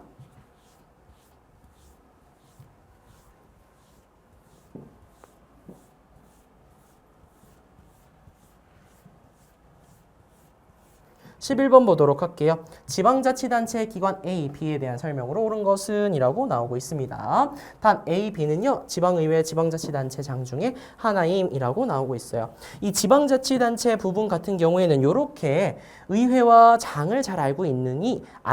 요거에 대해서도 물어볼 수가 있지만 또 어떤 거에 대해서 물어볼 수가 있냐면 이렇게 주민 투표, 주민 발안, 그 다음에 주민 소환 이런 거에 대해서 또 포커스를 두고 잘 알고 있니? 이렇게도 물어볼 수가 있어. 그걸 A, B, C 이렇게 해서 그런 것들도 여러분들이 유형별로 호감 상승 기출 분석 강의를 통해서 꼼꼼하게 정리해 두시면 좋겠습니다. A가 뭐고 B가 뭔지 한번 파악해보자. 자, 여기서 보니까 무엇이라는 걸 알 수가 있냐면요. 지금 자 주민들이 A의 권한인 조례의 제정, 개정, 폐지를 청구할 수도 있다. 조례라고 하는 거, 제정, 개정, 폐지하는 거 A의 권한이다라고 얘기를 해주고 있습니다. 그럼 A 같은 경우에는 바로 무엇이 된다라는 걸 알 수가 있어요. 지방의회가 된다라는 걸 알 수가 있고요. 자, 그 다음에 무엇이 된다라는 거 B 같은 경우에는 장이 된다라고 하는 거, 지자체의 장이 된다라는 거 유추해낼 수가 있는 것이죠. 1번 보도록 하겠습니다. A는 주민투표와 관련된 법률을 개정할 수 있다. 요거 여러분들 헷갈렸을 수 있어. 잘 봐두세요. 법률이라고 하는 거, 제정, 개정하는 건 누구의 권한인 것이다? 국회의 권한인 것이다. 그렇기 때문에 요거 어때요? 틀린 것이 된다라는 거 알 수가 있습니다. 의회는 뭐라고요? 조례라고요. 알겠죠? 자, 그 다음에 지방자치단체를 대표하고 행정사무를 총괄한다라고 나오고 있습니다. 요건 지금 누구에 대한 설명? 행정각부의 장에 대한 설명인 거잖아. 그치? 자, 그렇기 때문에 요거는 보통 제시문으로 많이 나오는 문구긴 하지만 요렇게도 출제될 수 있습니다. 지방자치단체의 장이라고 하는 거 맞춰내실 수가 있죠. A와 B 간에는 수직적 권력 분립이 나타난다. 수직적 권력 분립이라고 하는 건 중앙정부와 지자체 간에 우리가 수직적 권력 분립이라고 얘기할 것이고 여기에서 우리가 수직적이 아니라 수평적이다라고 얘기를 해야 되겠죠. B는 A가 편성한 지방자치단체 예산을 심의 확정한다. 예산이라고 하는 거, 심의 확정하는 거 누가 하는 거예요? 그렇지, 의회가 하는 것이고 장은 지방자치단체의 예산이라고 하는 걸 편성하는 친구가 되는 것인데 A가 편성한 엉망이지 문구가? 그래서 이거 틀렸다는 거. 이런 것도 선생님이 호시탐탐해서 표로 다 설명드렸어. 선생님의 호시탐탐 교재는 웬만하면 표로 만들어놨습니다. 여러분들이 한눈에 보고 요거를 정확하게 필요한 것들만 바로바로 이렇게 좀 습득할 수 있게끔 하기 위해서 좋아요. 그래서 여러분들 쉽게 푸셨을 거라고 봅니다. 그죠? 5번 볼게요. 지방자치단체 행정사무 감사권, 감사라고 하는 거 우리 국정감사 이런 것처럼 생각해주면 좋겠다고 얘기했잖아. 국정감사는 우리가 중앙에서 봤을 땐 누구? 국회의 권한인 거죠. 여기에서는요. 행정사무 감사하는 거, 지자체의 행정사무 감사하는 건 의회의 권한일 거 아니야. 근데 여러분들 이거 진짜 기출 많이 봤으면 이 문구 때문에 헷갈리지 않았을 거야. 그치? 이거 진짜 기출의 중요성이야. A에 대한 B의 견제수단이다. 그러면 누가 가지는 권한인 거야? 그쵸? B가 가지는 권한인 거야. A에 대해서 B가 할 수 있는 견제 수단인 거예요.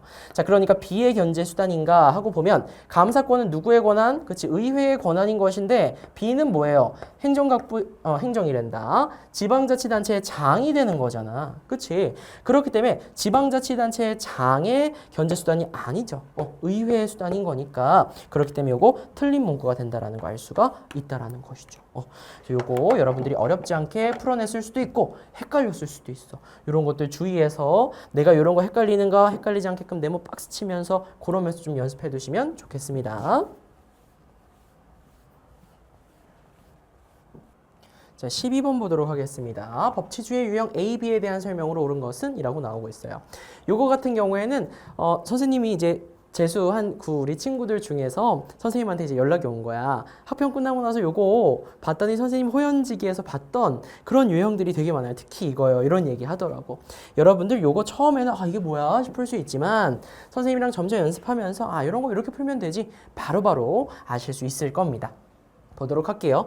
A와 달리 B는 이렇게 라고 하는 두 질문에 대한 응답이 동일하다라고 나오고 있습니다. 일단 국가 권력이 법의 근거에서 행사되어야 돼 라고 하는 것은요. 요거는 우리가 법치주의 유형 A, B면 형식적과 실질적 이렇게 있잖아. 둘 다 뭐라고 얘기를 하겠어요? 예라고 얘기를 할 겁니다. 자, 그 다음에 법의 목적과 내용이 정의에 합치되어야 함을 강조해. 자, 요건 지금 누구에 대한 설명인 거예요? 그렇지. 이 정의 합치되어야 돼라고 얘기하는 건 실질적 법치주의에 대한 설명인 거잖아. 그치? 자, 그러면 요거에 대해서도 우리가 무엇이 나와줘야 된다라고 하는 거예요? 예라고 하는 것이 나와줘야 된다라는 걸 알 수가 있어. 뭘 통해? 두 질문에 대한 응답이 동일하다라는 말을 통해서. 자, 그러면 어떠하다라고 하는 걸 우리가 알 수가 있어요. 그렇지. B는 그러하다라고 얘기를 해야 되는 것이 되니까 우리가 A는 무엇이 되고 형식적 법치주의가 되고 B 같은 경우에는 실질적 법치주의가 된다라고 하는 걸 알 수가 있다라는 것이죠. 이렇게 여러분들이 접근하시면 되는 것이고 그럼 그랬을 때 1번부터 보도록 하겠습니다. 입법자에 의한 기본권 침해 가능성을 간과한다. 요건 지금 누구에 대한 설명인 거예요? 형식적 법치주의에 대한 설명인 것이죠.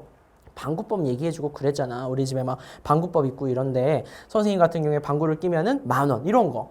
지금은 없어졌어? 이런 것들. 입법자에 의해서 법 만드는 사람에 의해서 기본권 침해 가능성. 나 방구 낄 자유 있는 거 아니겠니? 그치? 이런 거 간과할 수 있다라고 하는 거 특징 알고 계시면 되겠습니다.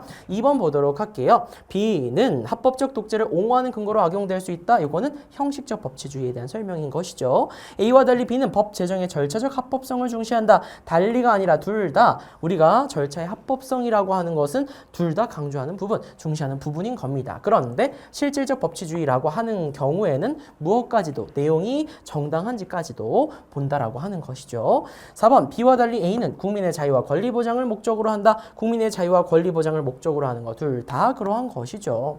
자, 그 다음에 5번 A, B 모두 위헌법률 심사제의 필요성을 강조한다. 자, 위헌법률 심사제의 필요성 요것도 정말 많이 나와. 육모, 구모 할 거 없이 계속 나오고 있는 친구고요. 우리가 모평 수능에서 요거를 강조하는 건 바로 무엇이다? 법률이 헌법 이념에 부합하는지를 보려고 하는 거잖아. 정의 헌법 이념에 부합하는지를 보려고 하는 거면 실질적 법치주의와 관련된 거거든. 그래서 요건 A, B 모두라고 얘기하고 있으니까 어떠하다? 틀렸다라는 거 알 수가 있습니다. 정답 그래서 1번이라는 거. 13번 보도록 하겠습니다. 다음 사례에 대한 법적 판단으로 옳은 것은? 이라고 나오고 있어요.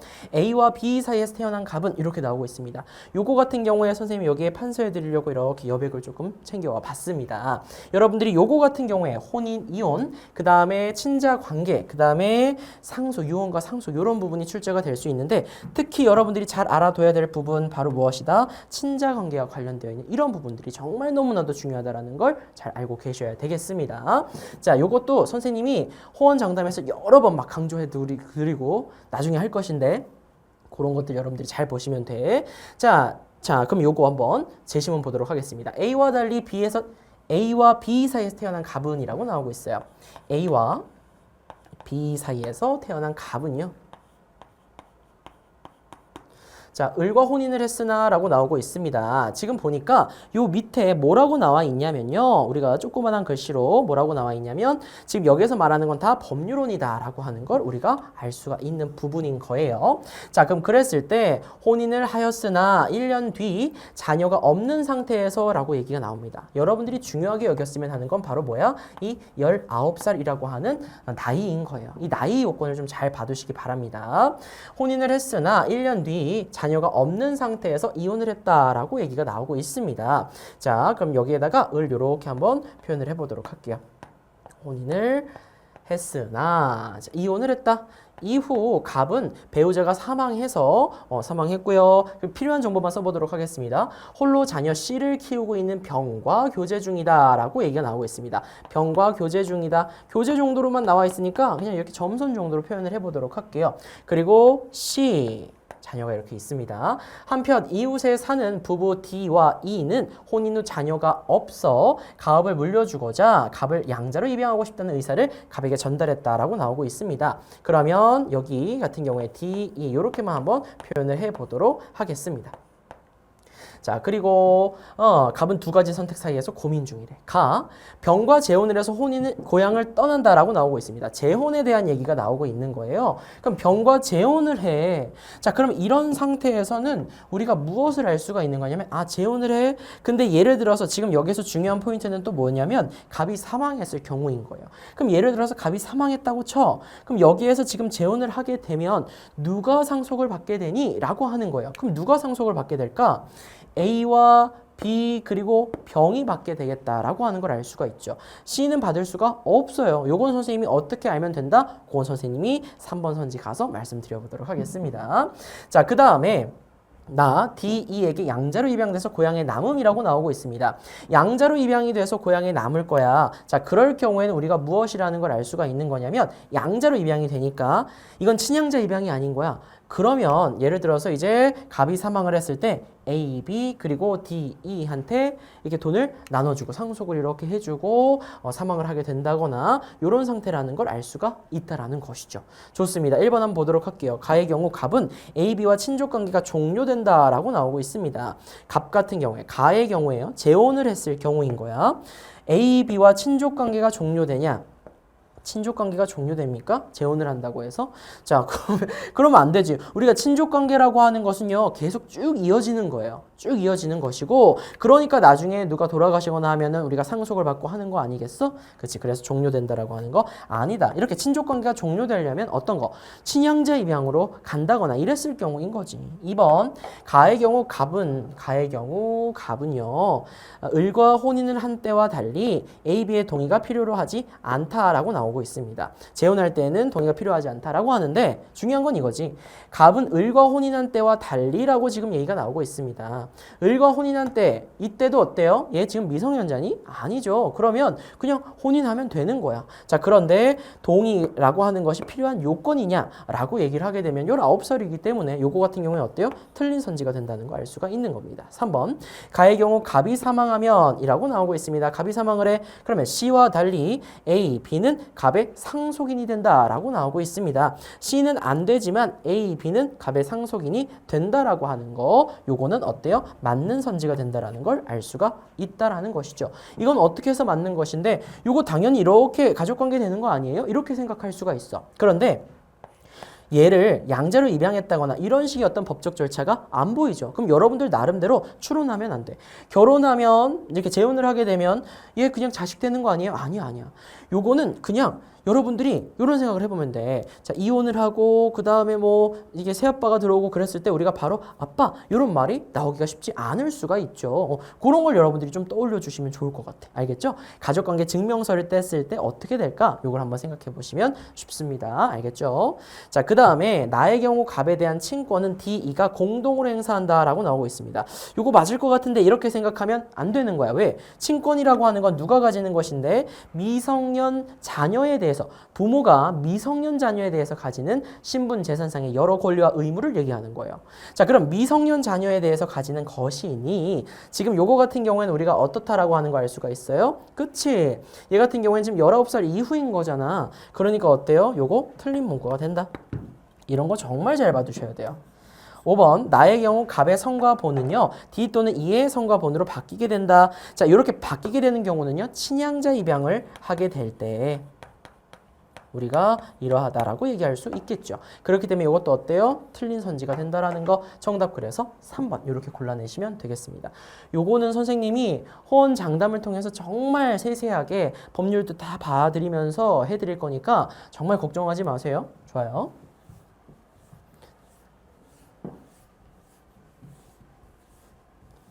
14번 그림의 A에 대한 설명으로 옳은 것은 이라고 나오고 있습니다.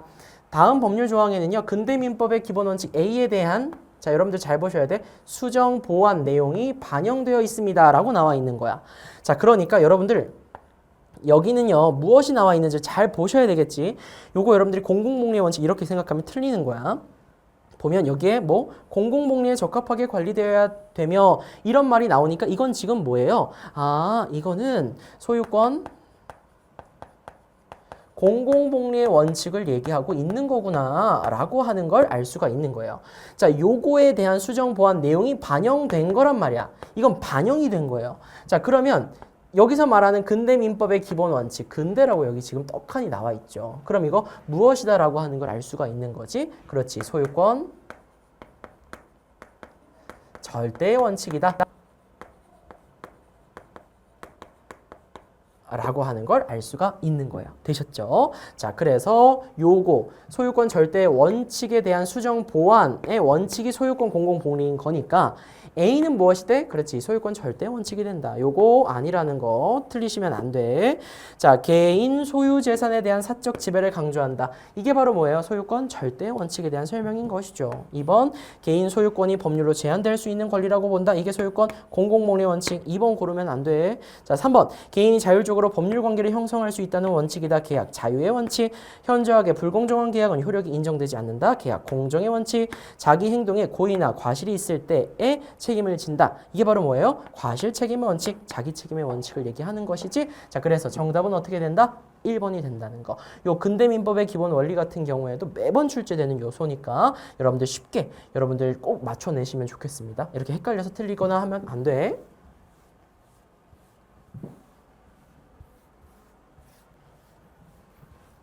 15번입니다. 죄형 법정주의의 파생 원칙 A에 부합하는 진술로 옳은 것은 이라고 나오고 있습니다. 여기 보니까요. 운전면허의 효력이 정지된 사람도 운전면허를 애초에 받지 않는 사람과 마찬가지로 처벌된다는 것을 명시하고 있다. 하지만 원동기 장치, 자전거, 무면허 운전의 처벌을 규정한 도로교통법 여기에는요. 처벌 대상으로 원동기 장치, 자전거 운전면허를 애초에 받지 않은 사람을 정하고 있을 뿐 운전면허의 효력을 정지된 사람에 대해서는 언급이 없다. 없는 이렇게 해서 한 거. 이렇게 효력이 정지된 상태에서 원동기 장치의 자전거를 운전한 사람을 도로교통법 뭐에 따라서 처벌하는 것은 법률 규정이 없는 사항에 대해서 그것과 유사한 성질을 가지는 사항과 관련된 법률을 적용한 것이기 때문에 이거를 위배해서 타당하지 않다라고 나오고 있습니다. 요거 기억납니까? 우리 죄형 법정주의 파생 원칙에는 어떤 것들이 있다고 얘기했었냐면 이런 것들이 있다고 얘기했어요.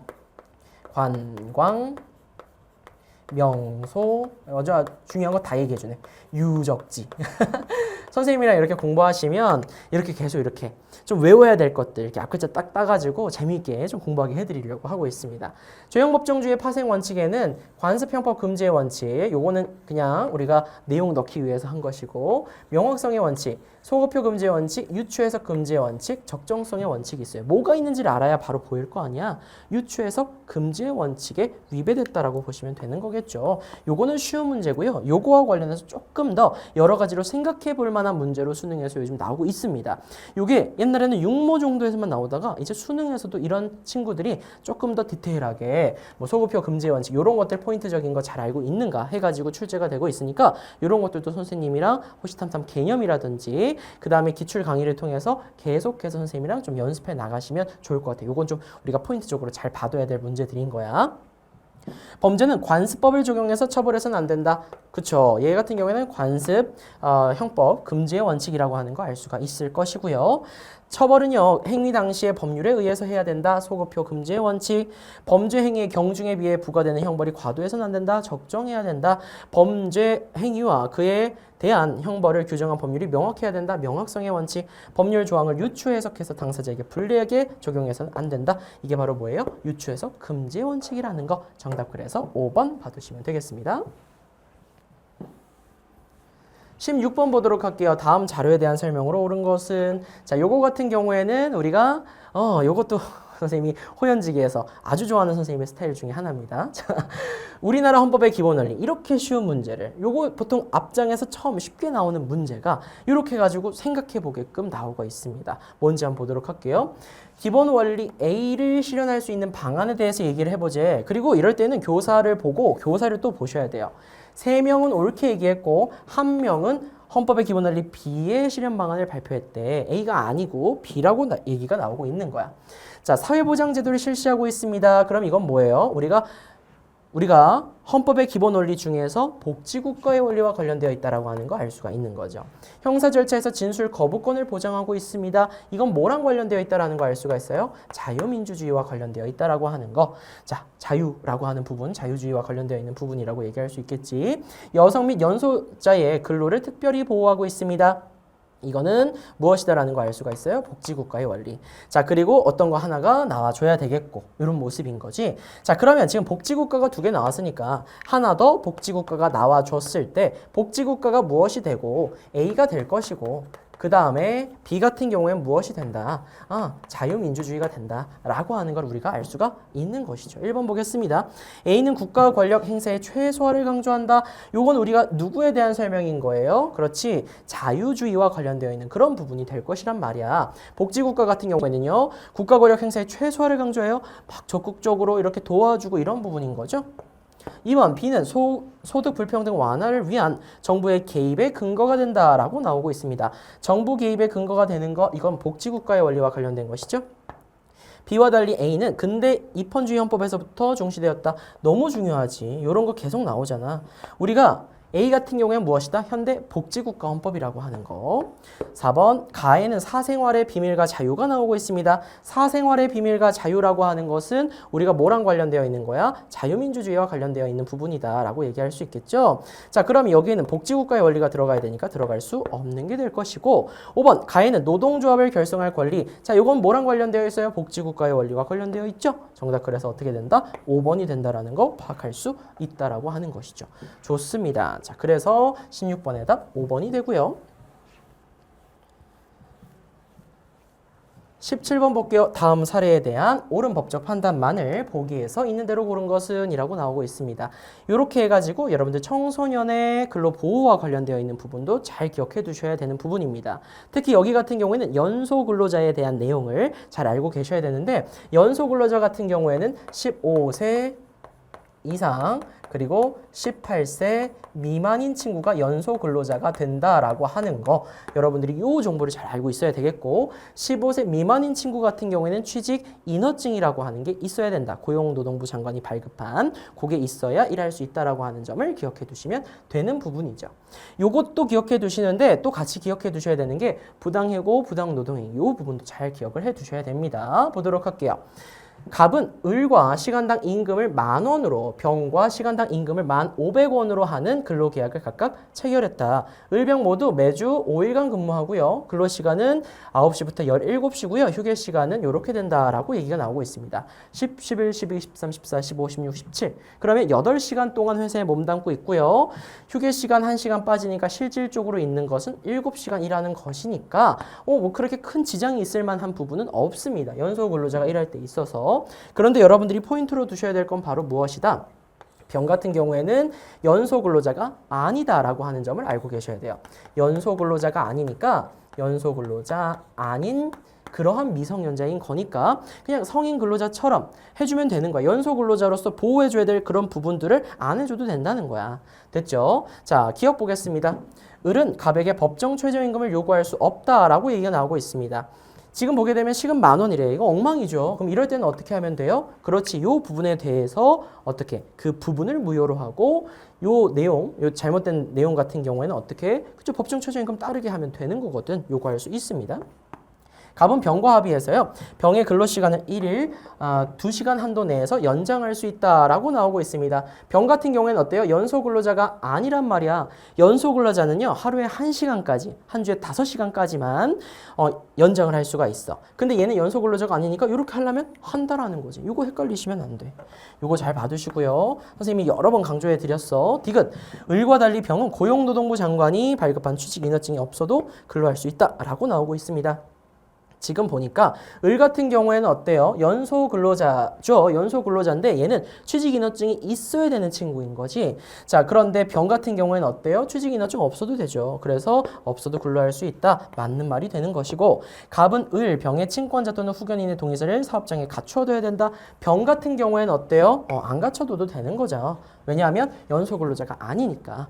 자, 그래서 정답은 어떻게 된다? 니은 디귿해서 3번이 답이 된다라는 거. 18번 보겠습니다. 다음 사례에서 법원이 판단한 내용으로 옳은 것은 이라고 나오고 있습니다. 갑은 을이 운영하는 매장의 직원인 병에게 기계 수리를 받았는데 라고 나오고 있죠. 요거 같은 경우에는 무엇이다 라는 걸 우리가 알 수가 있어요. 불법행위와 관련되어 있는 부분. 여기 부분 선생님이 어떻게 알아야 했지? 일반 불법행위, 우리가 불법행위의 성립 요건, 그 다음에 특수불법행위의 유형, 요거 잘 정리해 두라고 했습니다. 요거 관련해서 여러분들 좀 내가 걱정이 많아가지고 어떻게까지 했어? 호신술 특강까지도 만들어 드렸잖아. 그거 잘 보셨으면 충분히 쉽게 또 잘 풀지 않았을까 싶습니다. 한번 선생님이 옆에다가 도식을 그려가면서 볼게요. 갑은 을이 운영하는 매장의 직원인 병의 기계 수리를 받았는데 다음날 기계가 제대로 작동하지 않아서 크게 다쳤대. 아이고. 자, 이에 갑은요, 을과 병을 상대로 손해배상 청구를 소송을 제기했고요. 법원은 병이 기계 수리 과정에서 부품 조립을 소홀히 해서 기계 작동에 하자가 생긴 것이야. 자, 조립을 소홀하게 해서요. 기계 작동에 하자가 발생한 거지.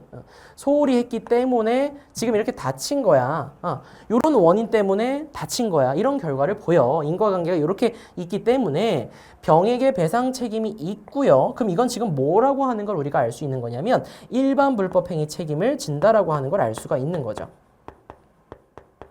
자, 그리고 을에게도 배상 책임이 있다라고 얘기가 나오고 있는 거야. 그럼 여기서 지금 을이 지는 건 무엇이냐면 얘는 지금 무슨 책임을 지는 거야?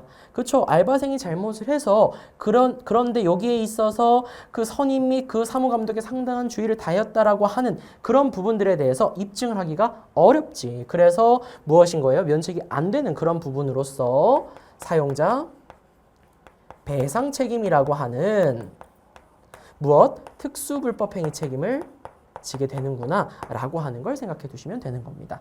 1번 볼게요. 을과 병은 공동불법행위자의 책임 아니죠. 같이 지금 얍얍 이렇게 뭔가 한 거야? 아니잖아. 그렇지? 2번 병은 특수불법행위로 인한 손해배상 책임을 진다 라고 나오고 있습니다. 병은 뭐? 일반 불법행위인 거예요. 그렇죠? 얘가 이렇게 해서 손이책 고가인에 따라서 진행을 한 거니까. 3번 손이책 고가인은 선생님의 암기 꿀팁이야. 자, 3번 을의 행위와 갑의 손해 사이에 인과관계가 인정된다라고 나오고 있습니다. 인과관계 인정이 되죠. 그렇죠? 그래가지고 얘 같은 경우에는 어떻게 되는 것이다. 자, 지금 보게 되면 병과 갑 사이야. 근데 지금 저 선지 봐봐. 을의 행위와 갑의 손해 사이라고 하지. 그러니까 어때? 요거는 그래서 틀린 선지가 되는 거죠. 인과관계가 지금 어디야? 얘가 부품 조립을 소홀하게 해가지고 병이 여기 나와 있잖아. 그래서 다친 거잖아. 그런데 지금 을의 행위와 갑의 손해 사이에 인과관계가 인정된다라고 나오고 있으니까 틀렸고요. 이 인과관계에 대한 부분이 바로 뭐야? 일반 불법행위. 우리가 불법행위에 대한 성립 요건. 손, 위, 책, 고가인. 요거죠. 손 위에 호시탐탐 책을 들고 코카인 춤을 추면 불법행위다 라고 얘기했던 거. 자, 여기서 인이 뭐예요? 상당히 인과관계라고 하는 것이죠. 이렇게 해서 우리가 나오게 되는 것. 손해 발생, 위법성, 책임 능력, 고의 또는 과실, 가해 행위, 상당히 인과관계 이런 것들이 다 있었을 때 일반 불법행위 책임이라고 하는 걸 지는 거거든. 그치? 그러니까 이거 틀렸다는 거 알 수 있고요. 4번 을은 과실로 인해 갑에게 일반 불법행위 책임을 진다라고 나오고 있습니다. 을은 특수불법행위 책임을 지는 거죠. 을이 병의 선임 및 그 사무감독에 상당한 주의를 다하였음은 인정되지 않는다. 지금 보니까 어때요? 을에게도 배상 책임이 있다며. 그러니까 이런 거에 대해서 인정되지 않으니까 지금 특수불법행위 책임을 지게 된 것이다라는 걸 추론해낼 수가 있는 거죠. 그래서 인정되지 않는다. 네, 정답 5번이 된다라는 거 알 수가 있다라는 것이죠. 19번 보도록 하겠습니다. 표는 국제법의 법원 ABC를 질문에 따라 구분한 것이다. 이에 대한 설명으로 옳은 것은 이라고 나오고 있습니다. 조약, 국제관습법의 일반 원칙 나오고 있어요. 자, 여기 보게 되니까 뭐가 나오고 있냐면 포괄적 구속력을 가지니 라고 나오고 있어. 포괄적 구속력이라고 하는 걸 가지는 것은 누구다라고 하는 걸 알 수가 있냐면 국제관습법과 법의 일반 원칙이라는 걸 알 수가 있어요. 자, 그러면 A는 무엇이다라는 걸 알 수가 있어? 조약이겠구나. 국내 문제 불간섭을 사례로 들 수 있는가? 요거 선생님이 전형적인 사례로서 호시탐탐에서도 말씀드렸던 거. 국제관습법을 생각해내시면 되는 거죠. 그래서 여기에 국제관습법이라고 하는 걸 알 수가 있습니다. 자, 그러면 C는 법의 일반 원칙이 된다라고 하는 것을 알 수가 있는 것이고요. 가볍게만 써도 괜찮죠? 자, 그러면 여기에서 1번 볼게요. 국가와 달리 국제기구는 A의 체결 주체가 될 수 없다. 국제기구도 체결 주체, 조약의 체결 주체가 될 수 있죠. 잘 기억해 두시고요.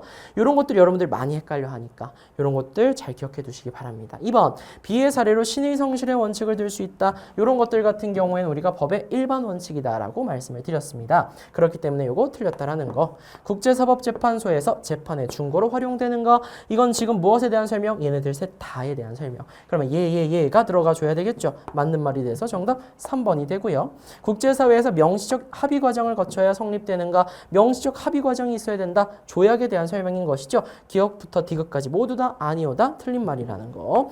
기억, 니은, 디귿이 모두 예이면 자, 가에 국회의 동의가 있어야 우리나라에서 법적 효력을 갖는가라고 얘기가 나오고 있습니다. 국회의 동의가 있어야 우리나라에서 법적 효력을 갖는 것, 주요 조약들에 대한 설명이 될 것입니다. 그리고 다른 것들은 우리가 어때요? 이런 동의 과정이 있어야 되는 것은 아니란 말이지. 그렇기 때문에 모두 예이면 들어갈 수 있다. 틀린 말이 돼서 정답 3번이 된다는 거. 자, 우리 그럼 마지막 문제 한번 보도록 할게요. 20번이 되겠습니다. 다음 자료는 범죄의 성립 요건을 학습하기 위한 것이다. ABC에 대한 옳은 설명만을 보기 위해서 있는 대로 고른 것은. 이건 선생님이 전형적인 사례로 호시탐탐에서 설명드린 것이 또 나와줬으니까 안 틀렸겠죠. 자, 구성 요건에 해당하는 행위인가? 그러면 구성 요건에 해당하지 않아서 무엇이 되는? 범죄가 불성립이 되는 그런 케이스겠구나 라는 걸 알 수가 있고요. 법 질서 전체의 관점에서 뭐 위법한 행위인가? 위법성이라고 하는 부분. 자, 그럼 위법성이 뭐 조각되는 경우로서 범죄가 불성립되는가? 라고 하는 걸 따져보셔야 되겠죠. 그 다음에 행위자가 사회적으로 비난받을 만한 책임이 있는가? 책임이라고 하는 부분인 거지. 구성요건 해당성, 위법성, 책임 요 세 가지를 다 따져보고 이런 것들이 다 있다라고 친다라고 얘기를 한다면 무엇이다라는 걸 알 수가 있어요. 범죄다. 그치? 자, 그런데 여기도 지금 뭐예요? 책임이 조각되는 경우. 그치? 여기에다 써드릴게. 위법성이 조각되느냐? B는. C는 책임이 조각되느냐?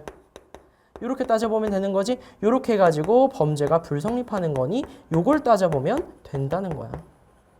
그랬을 때 위법성 조각사유 요거 한번 얘기를 해줘 보도록 할게요. 뭐 기억하면 된다고 얘기했어? 긴급, 피자, 행방찾기. 선생님이 노모어 피자 너무 좋아한다고 얘기했죠. 치즈 피자도 맛있더라. 세상에.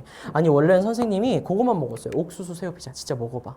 진짜 이게 성수동에 있던 거라고 내가 알고 있는데 진짜 너무 맛있습니다. 요즘에는 진짜 전국에 다 있으니까. 하여튼지간에 그거에 대한 꿀팁은 선생님이 호시탐탐 강의에서도 말씀드리니까 그런 거 한번 보세요. 그런데 여기에서 긴급이 바로 뭐예요? 그렇죠? 긴급 피난. 그 다음에 피해자의 승낙, 자구행위, 정당행위, 정당방위 이런 게 바로 위법성 조각사유라고 말씀드렸습니다. 자, 이런 거 있는지 잘 살펴보면 되는 것이고 책임 조각 같은 경우에도 우리가 말씀드렸던 거 다 기억나실 거라고 봅니다. 어떤 것들이 있다라고 얘기했었죠? 그렇죠. 형사 미성년자의 행위니 그 다음에 또 어떤 거? 그렇지. 심신 상실자의 행위인 거니 그리고 강요되는 행위인 거니 요런 거 여러분들 기억해 달라고 얘기했었죠. 좋습니다. 기억. A의 사례로 갑이 만취한 상태에서 옆에 앉은 손님의 지갑을 훔친 행위 다른 사람의 지갑을 절취했대요. 타인의 재물을 절취했다. 이거는 뭐예요? 절도죄가 성립이 되는 것이죠. 자, 그러니까 이건 뭐예요? 절도죄가 성립되는 구성 요건에 해당하는가? 아예 법에 나와 있는 거잖아요. 형법에. 그렇기 때문에 구성 요건에 해당하는 행위인 거예요. 근데 아니오라고 얘기가 나와버리면 어때요? 틀린 게 된다.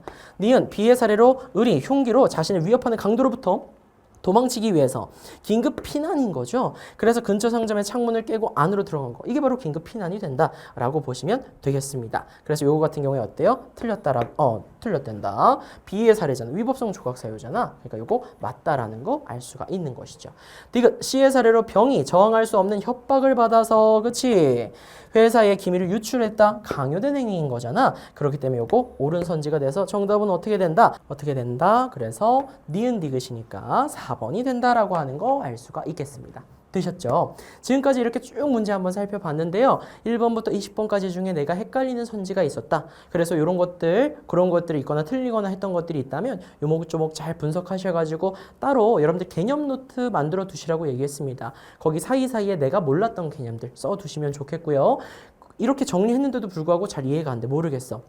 Q&A 게시판에다가 질문 올려주시면 선생님이 또 이렇게 답변 드리도록 하겠습니다. 진짜 고생 많았고요. 선생님 그러면은 선생님은 호감 상승 기출 분석, 그 다음에 호연지기 모의고사 등등에서 기다리고 있을게요. 우리 그럼 강의에서 또 만나요. 안녕.